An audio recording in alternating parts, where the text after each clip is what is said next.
आपण बनवणार आहोत रसरशीत मठाची डाळ। साहित्य लागणार आहे 1 वाटी मठ डाळ, 1 टोमॅटो, 2 कांदे, 5 ते 6 पाकळ्या लसूण, लाल तिखट, हळद, मीठ इत्यादी। सर्वात आधी डाळ 2 ते 3 पाण्याने स्वच्छ धुवून घ्यायची आहे। तोपर्यंत पाणी गरम करायला ठेवणार आहोत।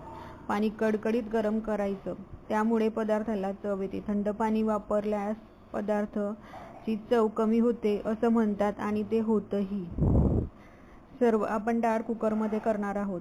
तेल तापलं की त्यात जिरं, मोहरी, कढीपत्ता, लसूण घालायचा। नंतर कांदा, टोमॅटो घालूया। टोमॅटो आणि कांदा मऊसूत शिजला की त्यात घालणार आहोत तिखट।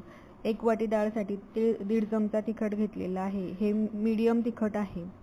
त्यामध्ये थोडं पाणी घालून शिजू देणार आहोत। आता त्यात घालणार आहोत धुतलेली डाळ। डाळ 1 ते 2 मिनिटं परतून घ्यायची आहे। लागलीच पाणी घालू नका। डाळ थोडी परतून झाली की त्यात घालणार आहोत पाणी।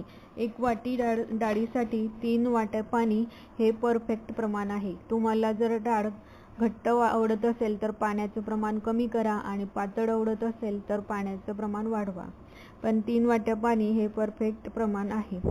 त्यानंतर डाळीला उकळी आल्यानंतर कुकरचं झाकण बंद करायचं आणि 2 शिट्या काढून घ्यायच्या आहे।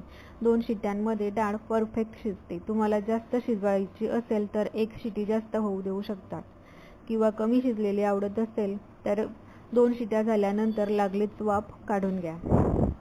तर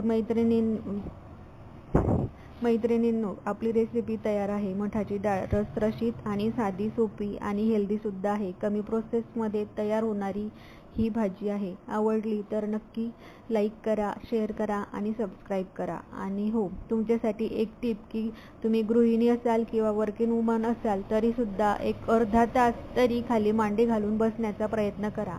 त्यामुळे